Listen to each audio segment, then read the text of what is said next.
morning. Good morning. Sun is coming up, are you ready to go? We can take a ride, we can take it slow. Okay, Paul, what's on your schedule today? Tell the people what you're doing. Is this today? I don't really have anything on my schedule. I have a meeting. We love a productive queen. Life of an entrepreneur is hard. It's so hard. I'm just always working, you know? I'm just always working, and it's. But you know, the thing is that I really, you know, I have a lot of wounding from childhood about that. Don't you throw your control? Oh, are you being serious? Yeah. Oh, okay. Don't you throw your. I have a lot of wounding from childhood about the fact that my dad was always like, Paul, to be successful, you have to work really, really, really, really hard. Oh my God, same.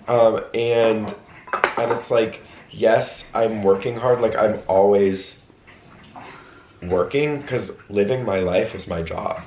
Right, but I think that where everyone needs to, like, if I could just have a world mantra, it would be like, we all just have to realize that making money doesn't, like, being super stressed out, being super overworked and tired does not equal success, does not equal having a ton of money. Like, how many people do you know that literally work their ass off, are always stressed, and are always complaining about being broke? Like, those things don't go hand in hand together. Like, if you truly have the belief that you can be making millions of dollars for being yourself and for showing up as you or X, Y, and Z, that'll be your reality. Amen. Preach, mama. Yes, Brody. Your mom is the coolest.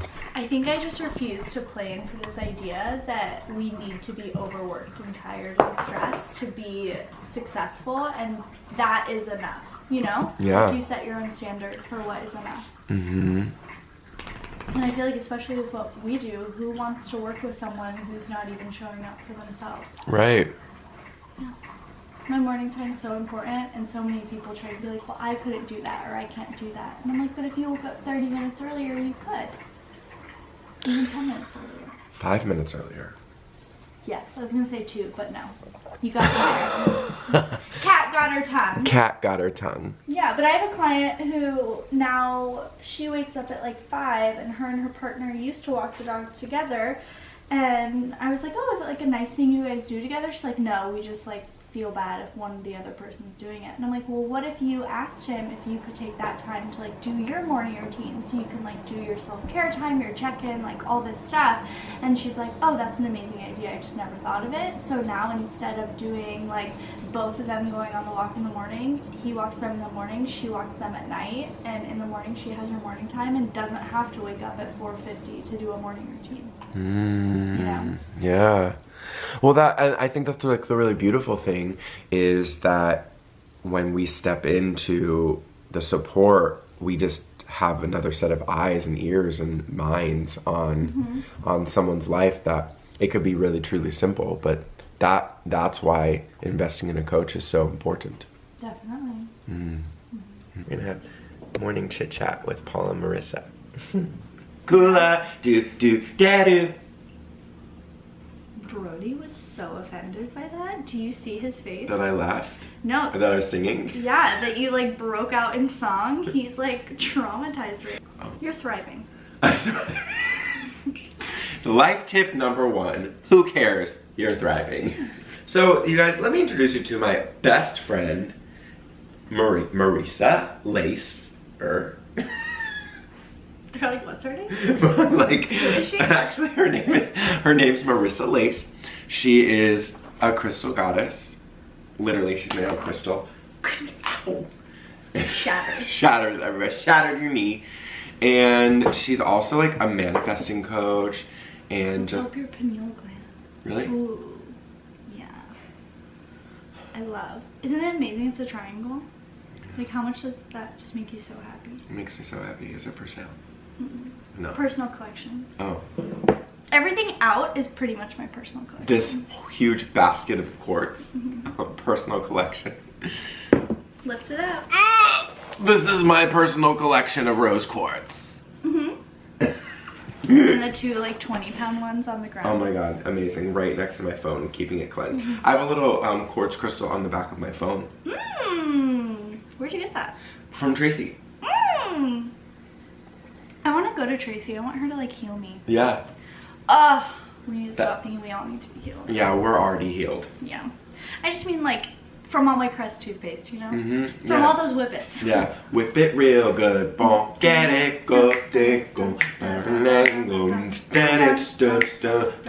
Brody good. Like honestly, I feel like he's almost a little embarrassed, but he gets really sad when you try and take the sweater off. Like if you try and take it off, he'll kind of like scatter away. Really? Yeah. Interesting. I think he likes it. I think he's like, oh my goodness, Haley, you're a real mom. I know. I have grandchildren out there I've never met. Look at this goddess. This angel. She is like, you are a goddess, and like, you're so sweet and cute. Hi, BB. She's like a real life teddy bear. Yeah, no, she literally looks like a teddy bear, and her face, and she gives little licks, and she's icy like her mom. Keep it in check. Haley, look at the camera. Haley, where's the camera? She hates the camera. Oh, bless you. Stop perfect. Last night she What worked a so loud lady. it echoed. We're like this goddess. What a lady you are. Haley, you're a monster. Monster. Did I ever tell you about the time she killed a mouse? Like she's actually a serial killer. Romance. Sit. High five. You killed a mouse? Boy, lay down. She's killed a lot of things. She is.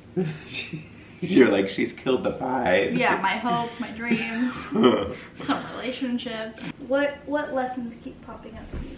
Oh, what lessons keep popping up for me? So I use the 5-minute journal. Actually, this is good. It's not really a lesson. Alex and Mimi? I don't know. They're the founders. Okay. You know them on a first name basis. That's cute. And you have to write like what would make today great. I have that. And I whenever I'm writing what would make the day great, it always has to do with something other people can do. In the sense of like, you know, sign a client or Things that are truly outside of your control. Yeah, outside of my control. And I'm completely conscious and aware of it, but like I seriously like I can't figure out like, or when I'm in that space of writing in the morning, nothing is coming to me. Like right now I'm in my entrepreneurial like life. Right. Really like making money is at the forefront. Although I have to say that like when I detach from that and just live my life, things really flow.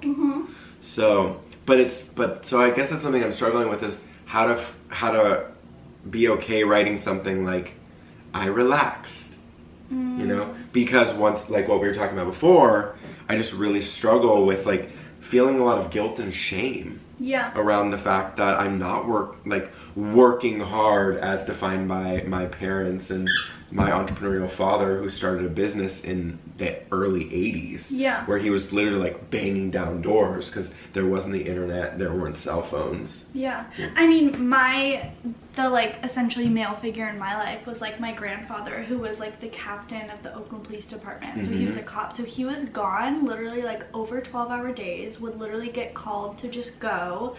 Like I remember he would be gone for like holidays and all this stuff. Like he worked like no one's business. And when he was home, he was just like helping us or like running errands for my grandma and all this stuff. So it gave me such a different view of work ethic, and especially work ethic for men that I want in my life, because then I found myself naturally attracted to like workaholics like my grandpa, but that's not actually what I want. Like because I've actually had that and it's awful. It's like you feel like you're second place. It's so interesting how you know, our parental figures really manifest themselves into the partners that we choose. Cue like spit cam, 100%. Right. Ruins my cream beige apartment.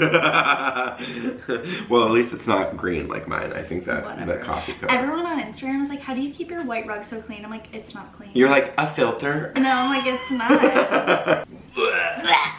Green juice everywhere. Yes! Alkalize me! And like the dark side of influencing and like all these like girls crying about how they're forced to do all this stuff, and like and like I'm not into that life. Like I think we always have a choice. Yeah. Is that Brody? No, it's like a little fuzz Oh. on the couch. I think we have a choice, and I think that, and you can speak to this because you're literally 10 years younger than me. Like, it's just... No, I'm not. I'm 25. Okay, you're 9 years younger than me. Thanks for making me feel better. Always.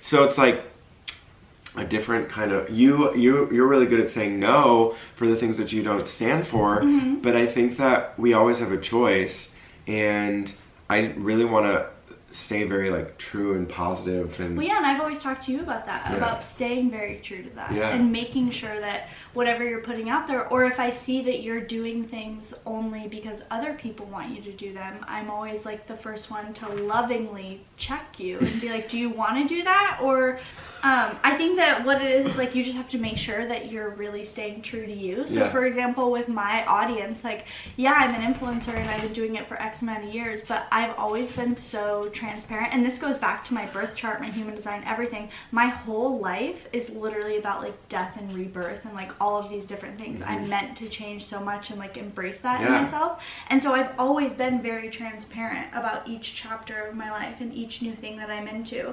And so you might get, like right now, you're super passionate with your content about self-love and like really showing people this balance and showing them that that is like their best medicine for themselves in every aspect. And it's like, say that, you know, 2 years down the line you want to shift your brand and you want to shift it, it's like you are going to take everything that you already did and just hope that your audience like loves you enough and honors you enough to want to continue to see you grow and grow with you. Well, that's what I just did, because I was all about fitness for like 4 years, and like like the primary, like most of my following was like there for the fitness, but I was always just me. And it was funny, like a week ago I was talking about people pleasing on Instagram. Follow me at Paul Fishman. And I was talking about people pleasing and how to kind of break out of it, and then right after that I was like really struggling with the fact that my feed on Instagram is not performing, you know? Right. And so then I asked, like, what do you want to see from me on my feed? And this woman calls me out. She was like, you just talked about how people pleasing is not a cute look, and here you are like wanting to please people. And I was like, oh. I'm gonna play devil's advocate though, because I literally almost messaged you about that, to be like, no, that's dumb. Because I think that you also have to honor the fact of, we are so incredibly grateful for our audiences, and you 100% want to honor yourself and what you want to do and how you want to show up in X, Y, and Z. But for example, I overthink things so much, where, perfect example, the potato recipe that we joke around about all the time. I didn't know people would want to see something like that. I would have not known unless I asked. So always checking in with your audience and checking in with your loved one, your friends. Be like, it's the same thing of how can I show up for you? And yeah, you're doing it for you. You're not going to do it unless you want to do it. But I think it's this really big, it's a balance. Like, you have to always be really conscious of everyone around you. And in this case, it's like your audience, and making sure that you're staying true to yourself and them. You know? I know. With this life, and those are the cards. Whoop, there it is. Yeah. Whoop, there it is. Personal development and fulfillment. Interesting. In your personal development, you will find fulfillment and you will overflow with love. Yes, I will. Or is that yours? That's yours. It's to all. Oh, it's to all. It's to all. Look at this stuff. Isn't it neat? Wouldn't you think my collection's complete? Wouldn't you think you're the girl? Girl who has rose quartz for days. Ooh, we love a remix. Look at the stuff. Isn't it neat? Wouldn't you think my collection's complete? Did you, Brody? What do you think? Brody, should we make another cup of coffee and then put my camera up to get this talk going? Yeah. He is like determined for something, and I'm not sure what it is. I'll take you to a place we can see it all. Step off the edge, I can break your fall. Your will is my law, I'ma let you be the boss.